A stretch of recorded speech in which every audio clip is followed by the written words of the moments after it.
Fear of pregnancy is not weakness. It is the echo of a civilization that has turned against its own future. Once, the path was clear.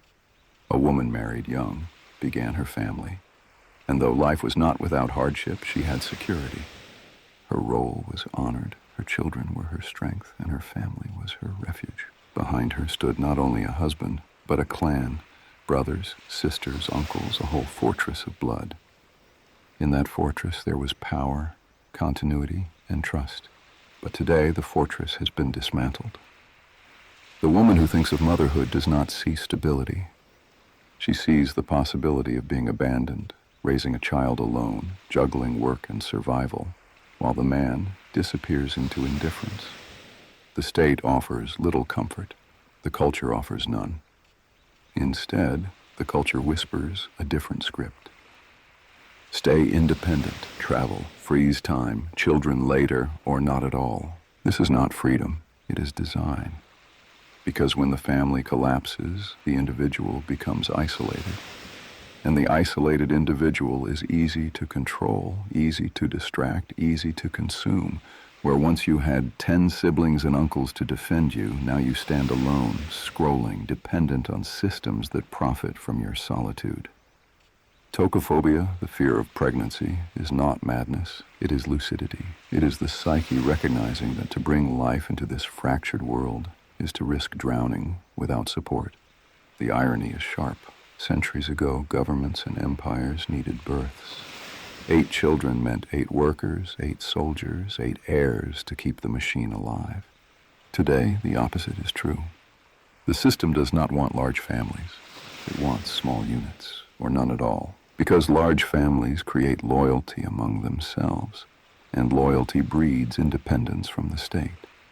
But an individual with no family must cling to the system for survival. This is the hidden architecture of modern fear. And so the woman hesitates not because she is fragile, but because she is awake. She senses that what was once sacred, motherhood, has been poisoned by uncertainty. Fear of pregnancy in this context is the body's rebellion. It is the recognition that what was once supported by the structure of community is now carried on fragile shoulders alone. It is not only the fear of labor or pain, but of abandonment, instability, betrayal. Think of it this way. In the past, a woman who bore children entered a network of safety, grandparents to help, extended family to protect, society to honor her role. Today, she enters a void, divorce courts, fragmented households, men unwilling to commit, women burdened with double lives, worker and mother, both full-time, both exhausting. The culture tells her, you can have it all. But her body whispers, you will carry it all alone. This is why tokophobia rises now. It is not irrational. It is the only sane response to a society that dismantled the very pillars that once made motherhood safe. And yet, the propaganda continues. On one side, slogans of independence. You don't need a man, you don't need children, live for yourself. On the other side, the biological clock ticks with a merciless rhythm. The clash of these two forces, the cultural script of postponement and the natural instinct of reproduction, creates a battlefield inside the psyche. Fear is born in that battlefield. It is the tremor of a soul pulled in opposite directions. Look at the numbers. In the past century, fertility rates in Western nations have collapsed. Where once families had 5 or 6 children, now many have 1 or none. The replacement rate, the minimum needed to sustain a population, is 2.1. Most of the West is far below that. This is not an accident. It is the result of decades of cultural engineering, the glorification of independence, the ridicule of family, the replacement of heritage with entertainment. Tokophobia reflects this collapse. It is not the private problem of individual women. It is the collective symptom of an entire civilization that has turned away from its own survival. Philosophers warned of this. Nietzsche spoke of a culture where values collapse, where meaning dissolves, where life itself begins to doubt its worth. We are living in that prophecy, and the fear of pregnancy is one of its most intimate expressions. For what greater proof is there of civilizational decay than the moment when life itself is feared, not celebrated? Tokophobia whispers the truth that society hides, that in a world where men no longer commit, where women distrust their own paths, and where families are dismantled, bringing life is no longer a certainty, but a gamble. And so fear grows, not because women are weak, but because the world around them is unstable, because the script they are given is one of solitude dressed as freedom, because the fortress of family has been replaced with the fragile walls of individualism. This is the beginning of the story. The fear is real, but the fear also speaks. It tells us of the sickness of the age. It tells us of the structures that have been dismantled. It tells us that in the ruins of family, even the most natural act, creating life, feels like stepping into the abyss. The question is not why women fear pregnancy today. The real question is, how could they not? And that is the mystery we must explore further. And if the fear of pregnancy begins in the collapse of trust, it deepens in the collapse of fertility itself. Numbers do not lie. In the 1960s, most Western countries averaged above 3 children per woman. Today, almost all are below 1.7. Italy, Spain, Germany, Japan, Korea, each sinking below the replacement rate of 2.1, each unable to reproduce its own people. In the United States, divorce rates skyrocketed after the 1970s, reaching nearly 50% by the 1980s, and while they have stabilized, they stabilized at a cost. Fewer marriages at all, fewer children, and a generation that no longer trusts the very idea of permanence. These numbers are not only cold statistics, they are shadows written into the psyche. When a woman thinks of bearing a child, she carries not only her own desire, but the knowledge of her environment, families that fracture, men that disappear, governments that offer little support. The subconscious calculates the risks, and the result is fear.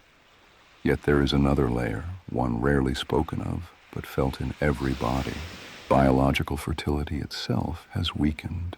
Sperm counts in men have dropped by more than half in the last 50 years. Hormonal disorders in women, polycystic ovarian syndrome, endometriosis, conditions rising in numbers like silent epidemics. Why? Because even food, once the simplest foundation of life, has been transformed. Once, every midday, the home was alive with cooking. Each street carried different scents. Bread from one house, stew from another. The aroma of onions, garlic, spices. Food was ritual, family, creation. Now, supermarkets are filled with packages, plastic, chemical preservatives, fruits picked unripe and shipped across oceans, bread engineered to last weeks instead of days. Oil stripped, sugars refined, proteins processed. We eat, but we do not nourish. We consume calories, but not life. And life answers back. Fertility declines. This is the paradox. In an age obsessed with independence, the very foundations of life, family, food, fertility, are all eroded. And the fear of pregnancy rises, not as a disorder, but as awareness. Nietzsche foresaw this in his writings about nihilism. He warned that when traditional values collapse, when meaning dissolves, societies will turn against their own continuation. Oswald Spengler, in The Decline of the West, described civilizations that, at their peak, become sterile, preferring comfort, artifice, decadence over creation. Carl Jung spoke of archetypes, warning that when the mother is dishonored or distorted, the collective psyche fragments, falling into neurosis. Look around. Each prophecy unfolds before our eyes. Tokophobia is the individual expression of this collective collapse. A woman's terror is not only hers, it is the tremor of an entire civilization doubting its will to live. And yet even now, voices emerge from within the system itself. Elon Musk, a man of contradictions, has repeated one truth with urgency. The greatest threat to civilization is population collapse. Not climate, not technology, but the simple fact that we are not replacing ourselves. Nations empty from within, schools close, villages vanish, elderly populations grow while nurseries remain silent. Even in China, once the symbol of overpopulation, policies have reversed, from 1 child to 2 to 3. But culture does not change overnight. After decades of propaganda teaching that children were a burden, how can a society suddenly reverse course? The conditioning remains, passed through generations, and fear remains with it. So the woman of today stands at a crossroads. Her body still whispers its natural rhythm, youth, fertility, the call to continue life. But her culture shouts another command: delay, consume, travel, work, freeze time. She does not know which voice to trust. And in that conflict, fear grows. Tokophobia is not cowardice. It is honesty in the face of contradictions too heavy to resolve. It is the trembling of a psyche caught between biology and propaganda, between instinct and ideology. But pause, breathe, let us look even deeper. Imagine, for a moment, the memory of a street 50 years ago. Each home filled with noise, laughter, children running, cousins gathering, women preparing meals, men working but returning to full tables. The power of family was everywhere. Governments could not easily control these clans because loyalty was not to the system, but to each other. Now imagine the same street today, silent apartments. 1 child, perhaps none. Microwaves humming instead of pots simmering. Neighbors who do not know each other. Individuals plugged into screens, bound to work, bound to consumption. The difference is not just visible, it is existential. Life once revolved around the sacred rhythm of family. Now it revolves around the empty cycle of work and distraction. And from this emptiness, fear emerges naturally. A woman senses it. Her subconscious calculates not only whether she can give birth, but whether the world around her will protect that child. The answer too often is no, and so tokophobia grows. This is why fear must be respected. It is not irrational.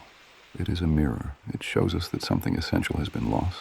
It reveals that motherhood itself, once the most natural act, has been turned into a gamble by the collapse of trust, the decline of fertility, the poisoning of food, the dismantling of family. In this way, tokophobia is more than an individual struggle. It is a civilizational diagnosis. It tells us not only about women, but about us all. It says, the West is afraid of itself, afraid of life, afraid of continuation, afraid of what it once was. And if fear is the torch that illuminates the path, then we must listen to what it shows. For in this fear lies both danger and revelation. Because perhaps the true question is not, why are women afraid of pregnancy today? Perhaps the true question is, why has our civilization become a place where motherhood feels like risk instead of refuge? If fear of pregnancy reveals the collapse of trust and fertility, then the next layer is even darker, the collapse of culture itself. Because the tokophobia of today does not arise in a vacuum. It arises in a civilization that has dismantled its own foundations. Once, family was the most stable institution. Marriage was the axis around which everything turned, and although life was not without conflict, the man and the woman entered into it with a sense of permanence. They believed in vows. They believed in sacrifice. They believed that family was not a temporary arrangement, but the very definition of existence. Children were born into continuity, not chaos. There was certainty that father and mother would remain, that the house would endure, that the clan would stand. Today, that certainty is shattered. The statistics tell the story. In the United States, nearly half of all marriages end in divorce. In Europe, the numbers are no better. In countries like Spain and Portugal, more than 60% of marriages collapse. The average marriage now lasts barely a decade, and behind those numbers are broken homes, children caught between households, women left carrying the weight alone, men drifting into irresponsibility. How could a woman not be afraid? When she contemplates motherhood, she does not see stability. She sees fragility. She sees the high probability of being abandoned, the high risk of becoming both worker and caregiver, the loss of trust in vows that once meant forever. Fear is not irrational here. Fear is recognition, but it is not only divorce. It is the culture of disposability itself. A culture that tells women, experiment endlessly, delay commitment, live as though consequence does not exist. A culture that tells men, responsibility is optional, fatherhood is negotiable, pleasure is the highest good. And when these two scripts collide, what emerges is mistrust. Women no longer trust men. Men no longer trust women. Both see the other as unstable, unreliable, carrying histories that weigh down the possibility of future. The consequences are devastating. A woman who lived her youth in perpetual experimentation suddenly faces her 30s, biological clock ticking, but now the best men have chosen younger, more stable partners. The men who remain are often unwilling to commit, shaped by a culture that told them fatherhood is a burden, not an honor. So she hesitates, and fear grows. Tokophobia rises because the environment itself is poisoned. This is not mere psychology. It is sociology. It is the reflection of a civilization in decline. Look at the contrast. In cultures where tradition still holds, among Jewish families, Muslim communities, or even Romani clans, marriage remains stronger, families larger, fertility higher. Why? Because the family is still sacred. The woman is still seen as the heart of the home, the bearer of continuity. The man is expected to protect, to provide, to remain. It is not a perfect system, but it preserves life. It resists extinction. But in the West, family has been systematically devalued through media, through ideology, through economics. The feminist revolution, at first promising equality, was weaponized into something else. The extraction of women from the home, the dismantling of motherhood as vocation, the demand that woman must become man in order to be valued. Work replaced family, independence replaced interdependence, consumption replaced continuity. And what was the result? Women now juggle careers and children, often alone. Men retreat into passivity or into endless adolescence. Children grow up in fragmented households, learning distrust before love. And the subconscious records all of this. So when a woman contemplates pregnancy, she does not only feel biological fear, she feels cultural fear. She fears that the system is rigged against her, that the story will end in abandonment, that her sacrifice will be unreciprocated. Nietzsche warned of this collapse. He saw that when values disintegrate, when tradition is mocked, when life is reduced to consumption and pleasure, nihilism rises, and nihilism does not want to reproduce. Nihilism prefers extinction. Spengler called it the decline of the West. He observed that every great culture passes from growth to sterility, from faith to skepticism, from creation to consumption. He saw that civilizations at their end no longer desire children. They desire comfort. They no longer desire continuity. They desire distraction. Carl Jung added another insight. He spoke of archetypes that live in the collective unconscious. The mother archetype is both creator and destroyer, nurturer and devourer. When honored, she gives life. When dishonored, she withholds it. In the West, the mother has been dishonored. And so, fear arises where once there was trust. But this collapse is not only cultural, it is biological as well. Sperm counts in men have fallen by over 50% in half a century. Hormonal disorders in women rise with each generation. Obesity, infertility, miscarriages, symptoms of a body poisoned by modern living. And much of it comes from the food itself. Once food was sacred. Families gathered around the table. Meals were prepared from scratch, each home carrying the scent of its own traditions. Food connected the body to the earth, to ancestry, to family. Now food is processed, sterilized, laced with chemicals. Meals are microwaved, eaten alone, consumed without ritual. The body weakens, fertility declines, life itself becomes fragile. So tokophobia is not only cultural fear, it is biological recognition. The body knows it is weaker, the soil is poorer, the food is emptier. The subconscious knows that bringing life into such conditions is harder, riskier, more fragile than before, and yet the propaganda continues. The system tells women, delay, freeze your eggs, you have time, but biology does not wait. Fertility peaks in the 20s, declines sharply in the 30s, collapses in the 40s. No technology can erase this truth, and so fear becomes sharper, because the woman knows her window is closing, while the culture tells her to pretend otherwise. This is the double bind of the modern woman. Her body calls one way, her culture another. Her instinct whispers now, her society demands later. Her heart longs for family, her environment promises only instability, and the result is fear, not a phobia, but a prophecy. Elon Musk, despite his contradictions, sees the danger. He warns that civilization will collapse, not from war or disease, but from birth decline. An empty future, nations without children, cities without laughter. Even China has reversed course from 1 child to 2 to 3, trying to undo decades of restriction. But culture cannot be reversed by decree. The propaganda of independence has sunk deep, and it will take generations to heal. So the fear of pregnancy today is not irrational. It is the natural response of a woman who sees the truth of her environment. It is awareness sharpened into terror. It is the psyche refusing to leap into a void without a net. And here we arrive at the core. Tokophobia is not a disorder of women. It is a disorder of civilization.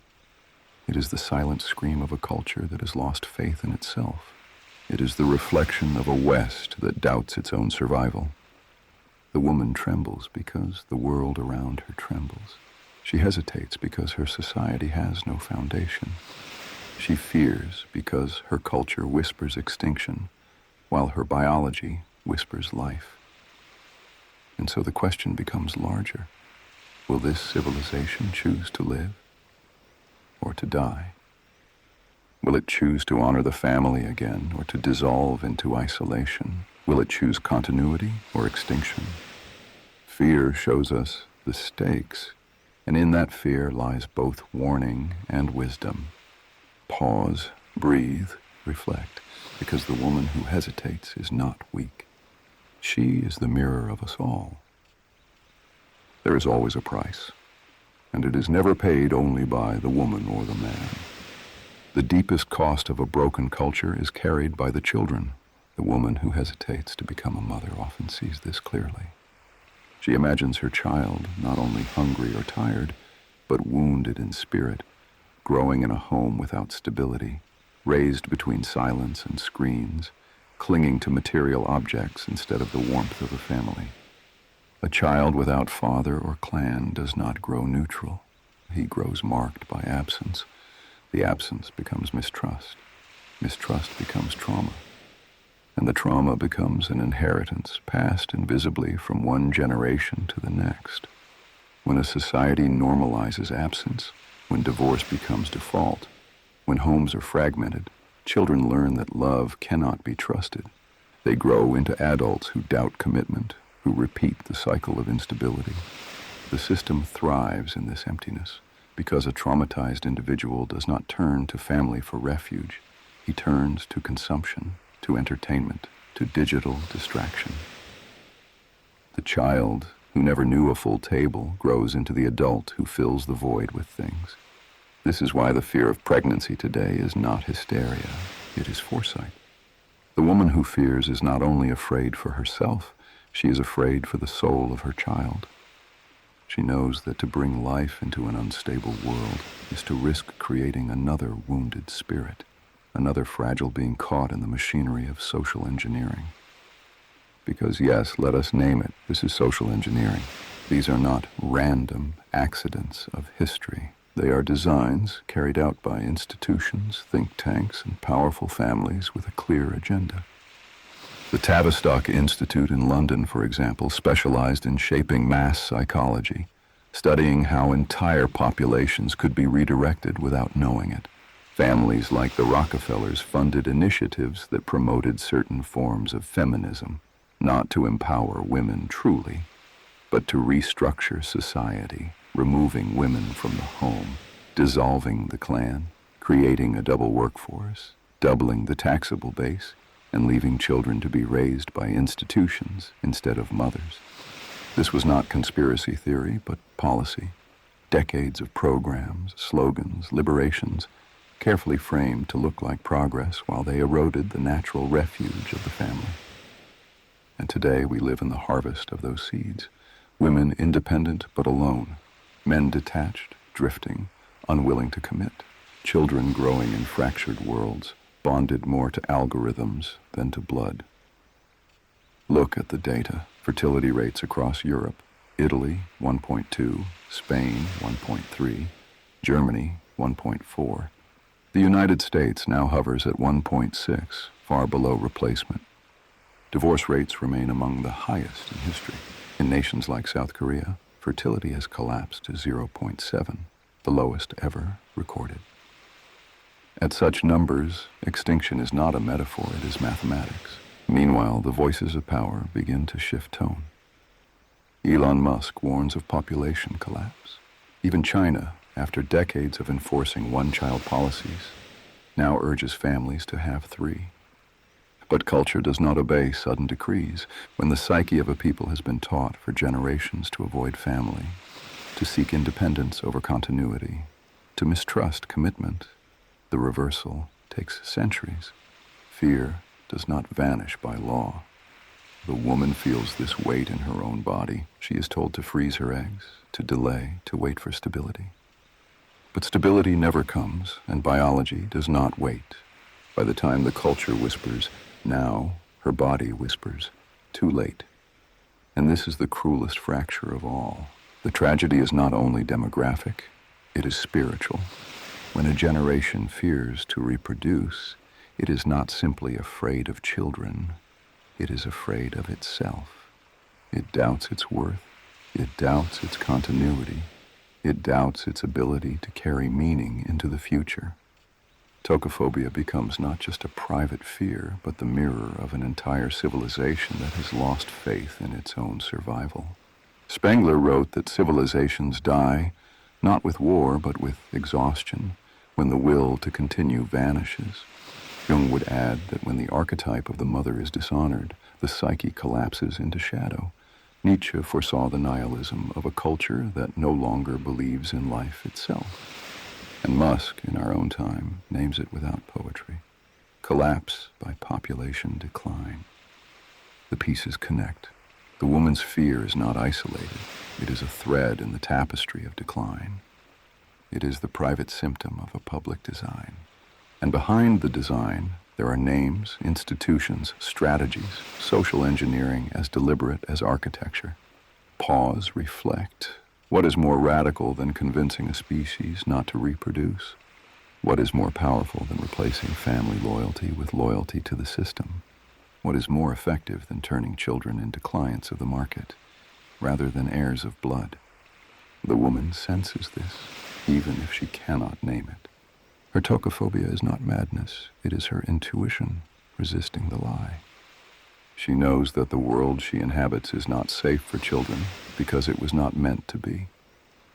It was designed to be unstable, to dissolve her trust, to leave her alone. This is the silence behind the fear. And yet, even in silence, fear carries wisdom, because fear is the torch that reveals the architecture. Fear whispers, "This is not natural. This was built." Fear exposes the lie of progress that was only manipulation. And perhaps this is where true maturity begins. Not in denying the fear, not in pathologizing it, but in listening.